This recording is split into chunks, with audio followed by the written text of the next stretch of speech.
Indonesia itu akan maju pada tahun 2045. Ya betul, karena sudah dihitung. Pemerintah sendiri di sini sudah menghitung apa yang akan terjadi tahun 2045 itu. Bahkan di dalam trajektori internasional itu besok akan negara-negara itu polarisasinya sudah bisa dipetakan trajektorinya. Apa kekuatan negara di tahun 2045 itu menurut studi-studi yang ilmiah itu nanti RRC, Amerika, India, Jepang atau Indonesia yang keempat. Studi seperti apa Indonesia tahun 2045 itu? Ya, pendapatan per kapita, konon di dalam perhitungan itu sudah dihitung 23.900 US dollar per kapita di tahun 2045. Loh Pak, masa itu kan jauh lebih kecil dari Singapura? Ya, Singapura kecil negaranya, kita pembaginya besar. Karena kita punya 200, pada saat itu jumlah penduduk Indonesia akan sudah 306 juta jiwa. Sudah diproyeksikan seperti itu. Hitung-hitungannya pengelolaan sumber daya alam kita di tingkat hilir begini, di tingkat hulu begini. Perguruan tinggi kita itu produktivitasnya segini, yang ahli kedokteran begini, pertanian begini, kehutanan begini, yang sudah dihitung tuh dari sekarang. Sehingga nanti akan menjadi Indonesia emas. Sekarang kita sudah masuk G20. Masuk 2 negara, 20 negara besar. Besok akan masuk 5.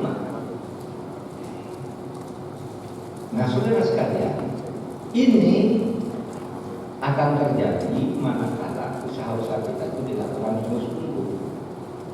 Pertanyaan-pertanyaan seperti yang disampaikan oleh Pak Rektor tadi, apa sudah musyawarah, apa sudah adil, apa sudah sama. Kalau pertanyaannya itu ya belum, oleh sebab itu kita jalan. Karena ada yang ada tulisan begini di medsos dan begini, Pak Mahfud itu pernah ceramah di masjid. Dia mimpi ikut Pak Mahfud ceramah di masjid. Pak Mahfud berceramah tentang Islam di Indonesia, di mana Islam itu tidak perlu formal, tetapi cukup substansinya masuk. Substansi Islam itu apa? Substansi Islam itu adalah maqasidus syar'i, tujuan syarat tentang didirikannya negara. Apa maqasidus syar'i mendirikan negara? Ada 5. Hifdzuddin, memelihara kebebasan beragama. Itu sudah ada di Indonesia. Hifdzul nafs, memelihara keamanan jiwa, sudah ada. Undang-undang jangan sembarang membunuh, jangan sembarang merusak jiwa manusia, jangan sembarang mengganggu orang mau beribadah. Itu Hifdzuddin. Hifdzul mal, menjaga harta warga negara, orang sekarang sudah ada. Jangan mencuri, kamu negara akan turun tangan, kamu mencuri. Kemudian ada hifdzul akal, menjaga pikiran, dididik orang jangan mabuk, jangan narkoba, yang sudah ada semua. Dan hifdzun nasab, menjaga kemurnian keturunan. Ada undang-undang perkawinan. Jadi maqasidus syar'i di Indonesia itu sudah ada. Lalu pertanyaan orang, betul tuh ceramahnya Pak Mahfud itu di masjid, Tetapi kok tidak ada di dalam kenyataan hidup di dalam masyarakat. Apa masih cocok Indonesia itu memakai itu? Apa tidak diganti aja menjadi negara Islam, negara khilafah formalistik? Nah, saudara, kalau itu pertanyaannya gampang sekali, jawabnya balik. Katanya Al-Quran itu dijaga oleh Allah, rahmat seluruh alam. Kenapa di alam ini tidak ada banyak yang tidak rahmat? Kok tidak ada di alam? Apakah dalam Al-Quran yang mau diganti? Ya saya katakan, ini orang yang bertanya begini ini tidak tahu bedanya antara dasolan dan dasayan. Maka konstitusi itu adalah dasolan, di mana menjadi orientasi setiap kegiatan kita harus ke sana, harus ke sana. Bahwa di dasayan ada misalnya pelanggaran, nah itu terjadi di mana-mana, termasuk di Arab Saudi, negara Islam pakai Al-Quran. Tidak ada kehidupan yang kayak Al-Quran betul di Arab Saudi. Kenapa? Karena Al-Quran itu dasar kehidupan masyarakat itu dasar.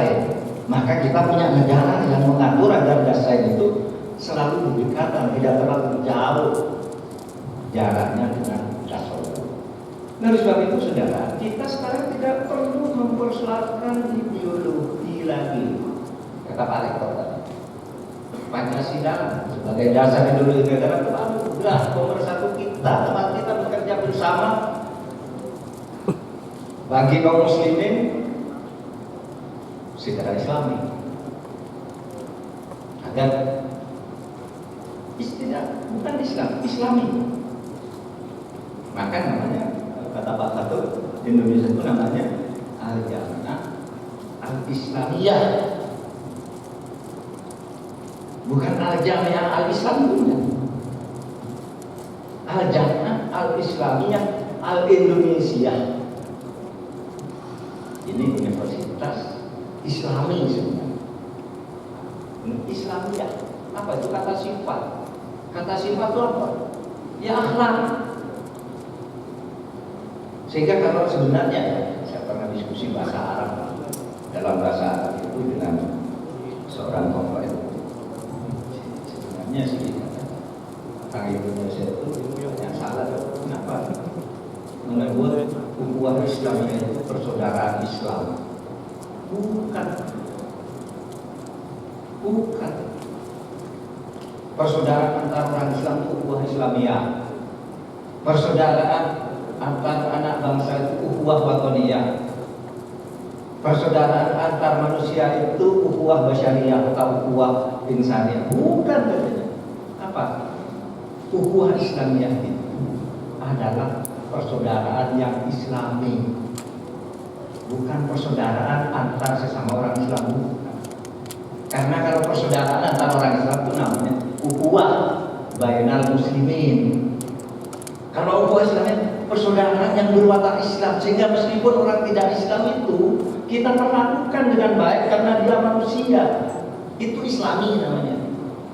Kita dengan orang Hindu, kita tunjukkan kita punya persaudaraan Islam yang bersifat Islam, sifat-sifat keagungan Islam. Itu bilang Islami.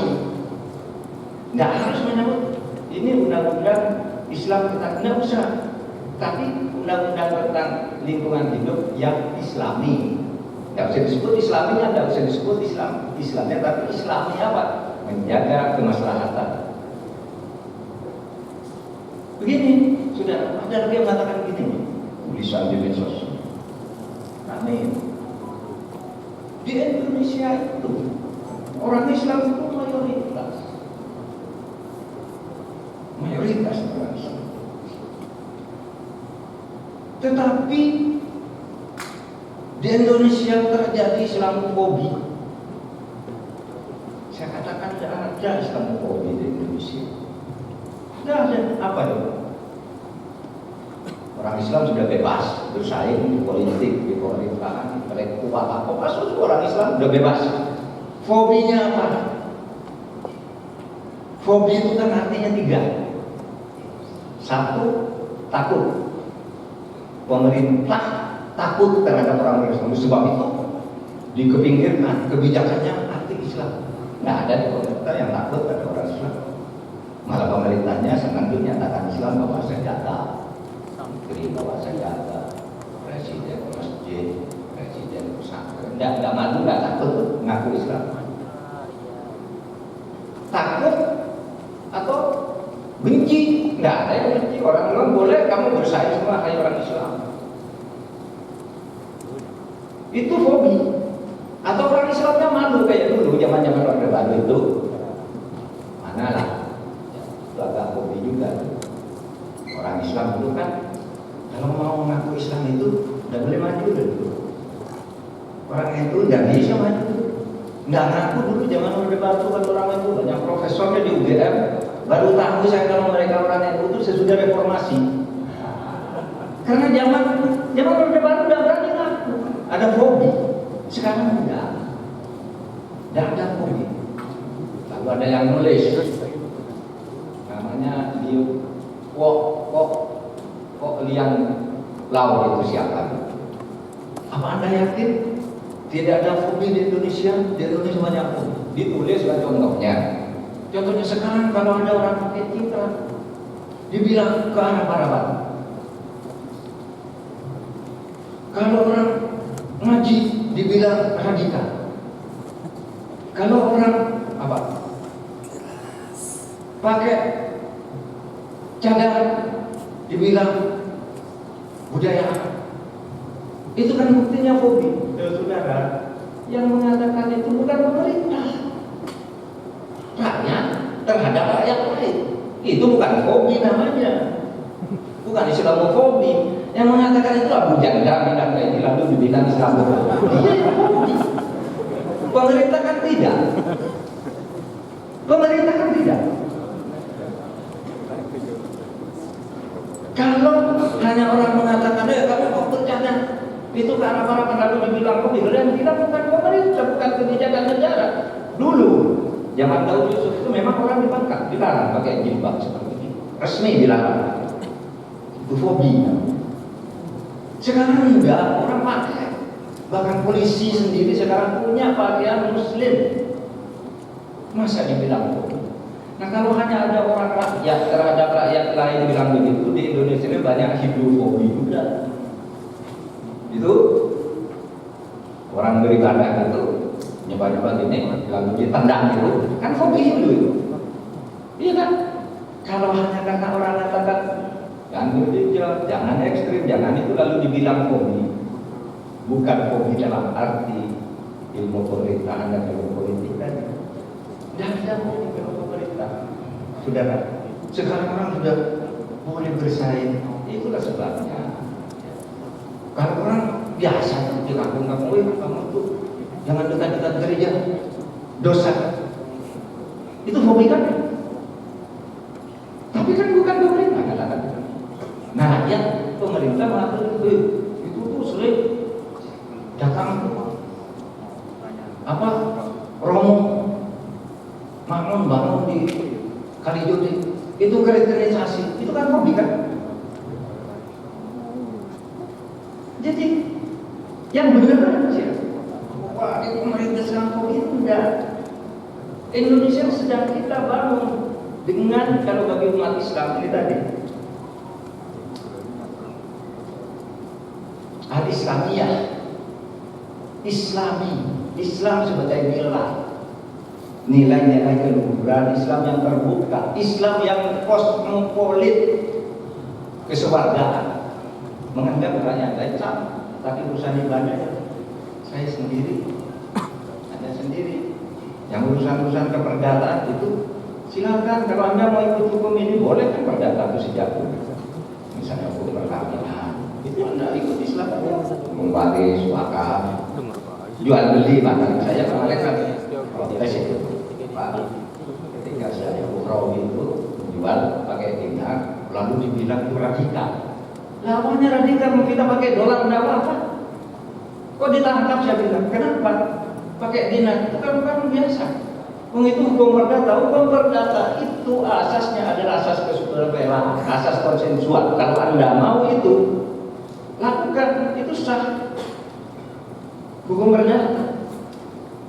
Dan kadang-kadang orang Islam sendiri sosok, wah kita harus Islam ini gini-gini, dia sendiri tidak konsisten. Misalnya begini ya, saudara, itu dalam Al-Quran itu kan ada dalil, kita ada ayat itu, kita ini pas itu kata ini, wajib tuh bainakum katibum bilang, kalau kamu berhutang piutang, maka harus ada 2 saksi dan harus ada penulis yang menulis hutang-hutang itu. Itu punya Quran. Tapi apakah Anda yang ada di sini itu kalau berhutang selalu ditulis dan harus selalu ada saksinya? Enggak kan? Enggak, saya ketemu apa masalah saya orang sana. Ini uang dong, Anda punya uangnya ini selesai. Enggak ada saksinya, enggak ada yang nulis. Padahal kata Al-Quran tulis. Dan kok bisa begitu? Karena itu hukum perdata, boleh. Sama dengan orang yang jual pakai dinar, pakai rial, ya silakan aja. Tukar berapa nilainya? Gitu. Sehingga sekarang dilepas. Memang nggak ada tuh orang secara hukum gimana sih? Orang begitu mau dianggap radikal, orang pakai cingkrang kok mau dianggap radikal? Enggak, itu kan yang bilang di bawah. Kalau kita enggak juga. Kalau pemerintah enggak. Oknum mungkin ada, tapi oknum yang lain bilang tidak. Berarti tidak ada kebijakan resmi. Ya. Mengatakan nuding-nuding radikal dan sebagainya. Enggak. Jadi saudara sekalian, di negara Indonesia ini sudah dibangun oleh para pendiri negara. Ini melalui perdebatan yang panjang. Sehingga sampai ini menjadi negara Metapon-Goliro, negara perjanjian dulu. Oleh sebab itu kalau mau imani 1 abad Indonesia, mari kita bangun negara ini sebagai negara yang bersatu di dalam tadi Pak Rektor, bersatu di dalam perbedaan. Kita berbeda tapi bersatu untuk tujuan yang sama. Itulah kemudian yang disebut geopolitik. Indonesia itu adalah satu kelompok masyarakat di wilayah tertentu dengan orang-orang tertentu yang bermacam-macam tapi tujuannya sama, dikendalikan dengan kehidupan kesewargaan yang sama. Beda-beda. Sama. Dengan ketika Nabi Muhammad itu mendirikan negara, nggak bilang negara Islam, tentang negara Medina, negara berkeadaban. Oleh sebab itu, Piagam Madinah yang mendirikan negara Madinah itu, coba bandingkan dengan bunyi proklamasi kemerdekaannya. Kami bangsa Indonesia dengan ini menyatakan kemerdekaan Indonesia. Hal-hal yang mengenai pemindahan kekuasaan dan lain-lain diselenggarakan dengan cara saksama dan dalam tempo yang sesingkat-singkatnya atas nama bangsa Indonesia Soekarno-Hatta. Bangsa bersatu. Agak yang peran agamanya beda-beda, sukunya 1.300, bahasa daerahnya 760, bersatu di sini. Kami bangsa itu. Piagam Madinah sama, saudara. Coba bunyi Piagam Madinah itu. Hadza kitab min Muhammadin sallallahu alaihi wasallam. Inilah proklamasi dari Muhammad sallallahu alaihi wasallam. Kitab itu bisa ketetapan, bisa keputusan, bisa tulisan, bisa instruksi, bisa proklamasi. Inilah proklamasi dari Nabi Muhammad sallallahu alaihi wasallam. Bainal mu'minin wal muslimin wal Quraisy wa Yasrib. Waman tabi'ahu. Orang mukmin Islam, orang Quraisy, orang Yasrib, waman tabi'ahu, dan pengikutnya yang berbeda-beda agama, berbeda suku itu, falahi qawli. Dengan ini menyatakan bersatu. Ya, Muhammad proklamasi. Sahih. Semua orang yang hafal Piagam Madinah begitu bunyinya. Artinya itu bukan karangan. Wajah ada mahun karena akan berjuang sebagai sebuah geopolitik. Sama. Bersatu kita. Wa nahum ummatun wahidatun min dunin nas. Dan mereka ini orang-orang Madinah ini yang didirikan oleh Nabi Muhammad ini adalah sebuah umat yang satu di tengah-tengah kelompok-kelompok manusia dan juga punya umat-umatnya sendiri, bangsa-bangsanya sendiri. Inilah geopolitik kita Indonesia. Nah, saudara-saudara kalian, mari kita menuju Indonesia ini dengan kebersatuan dan memahami seperti itu. Tidak usah lagi bertengkar-tengkar urusan perbedaan agama atau ini. Anda punya keyakinan itu urusan privat, keperdataan, lakukan ritual-ritual itu. Kenapa orang mau pergi kok melempar itu, kenapa politik itu ritual, itu urusan Anda. Sama dengan orang ke gereja begini itu urusan dia. Orang bawa bunga lalu nyembah beribadah di depan patung, ya urusan dia privat. Tapi kita bersatu di dalam sebuah Indonesia sebagai satu kelompok realitas geopolitik sendiri di negeri ini dengan berbagai filosofinya. Nah, saudara sekalian, demikianlah sekedar pengantar